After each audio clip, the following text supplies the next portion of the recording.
नहीं होती ऐसी कविता।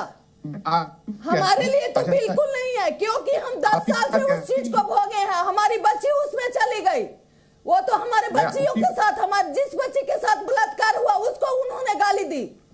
बिल्कुल, मैं यही बात कह रहा हूँ। आपने जो कहा, मैंने कहा यही इस बहस जो हंस रहे हैं उससे बड़ा वो भी गुनहगार है। अभी भी मैं कह रही हूँ कि स्पीकर की कुर्सी में देखती हूँ कि सबसे ऊंची लगती है, तो उन्होंने मुंह पे हाथ देकर हंसा क्यों? उन्होंने कंट्रोल क्यों नहीं किया? वहां पे जितने विधायक बैठे थे उन्होंने विरोध क्यों नहीं किया? तो सबने हंसा और सबने मजे लिए, और सबको सजा मिलनी चाहिए, सबको बर्खास्त होना चाहिए। यही जो आपने कहा, यही इस बहस की इसका सबसे महत्वपूर्ण बिंदु है कि ये लोग आज भी इसे कहावत समझते हैं, गाली नहीं समझते। ये गाली है, लेकिन ये इस गाली को एक असेंबली में दोहराना, कहना और उसके बाद उसी गाली का इस्तेमाल करके स्वयं को डिफेंड करना, ये किसी महाशय ने बोला कि हमारे साथ बलात्कार करे। अरे आप बलात्कार का दर्द समझते हैं? किसी बलात्कार से मिले हैं क्या? आपके घर में किसी का बलात्कार हुआ है? नहीं, मुझे लगता है कि यही आपने जो बात कही, इस बहस का सारा बिंदु यही है, और इसलिए मैं आपकी बात के ऊपर बात नहीं रखना चाहता। घनश्याम तिवारी, बड़ी बात है सोच को लेकर, नेताओं की सोच को लेकर। आप पार्लियामेंट के अंदर कहिए, आप असेंबली के अंदर कहिए, आप बाहर कहिए, नेताओं के इन्फ्लुएंस को क्या कम आंका जाता है इस देश में? जब नेता मुलायम सिंह यादव बोलते हैं लड़के हैं, गलती हो जाती है, या जिस विवादित बयान को लेकर, शर्मसार करने वाले बयान को लेकर हम ताल ठोक रहे हैं, उस बयान के मतलब समझते हैं?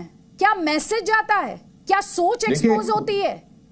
या सियासत इतनी संवेदनहीन हो चुकी है? बयान चाहे नरेंद्र मोदी का हो या किसी भी नेता का हो, बयान इस सोच को दिखाता है। तो मैं उस बयान के किसने क्या कहा उसमें नहीं जाना चाहता, लेकिन मैं ये जरूर कहना चाहता हूं, क्योंकि आपके नेता उसमें गिर जाएंगे इसलिए नहीं जाना चाहते आप। नहीं, आप जो बयान के सिलसिले गिना रही हैं उसमें नरेंद्र मोदी का बयान लीजिए, तब तो आपकी बात संतुलित लगेगी।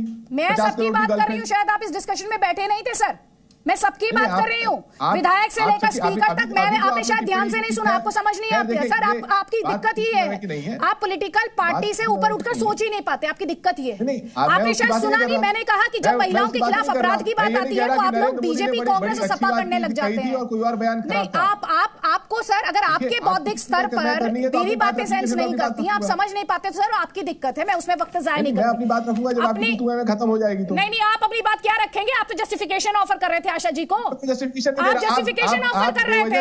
आप तो ये कह रहे हैं बीजेपी के बयान क्यों नहीं आप गिनवाती? पूरे डिस्कशन में आप लोगों ने यही किया है, एक हाई मॉरल ग्राउंड से शुरुआत करके हम माफी मांगते हैं, और फिर आप आ गए बीजेपी ये करती है, बीजेपी आ गई, कांग्रेस ये करती है, समाजवादी ये करती है। कोई बात नहीं सर, संजू वर्मा, वरना आपको इसी तरह से तू मैं करनी करते रहिए। सर तू मैं नहीं, आपसे जब सवाल पूछने लगता है तो आपको तू मैं दिखा देने लगती है, आप तो आपकी दिक्कत है सर। आप पिछले 2 मिनट से जवाब दे रहे हैं, कोई बात नहीं। संजू वर्मा से आपने सवाल किया है, जवाब लीजिए।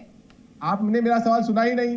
मैंने सुन लिया, बीजेपी के विवादित बयानों पर सवाल सुन लिया मैंने आपका, सुन लीजिए जवाब। आपने देखिए, क्या तो आपके दर्शक जानते हैं ये बेवजह तू मैं करिए क्या मतलब? अगर आपने सवाल पूछा तो जवाब रखने दीजिए।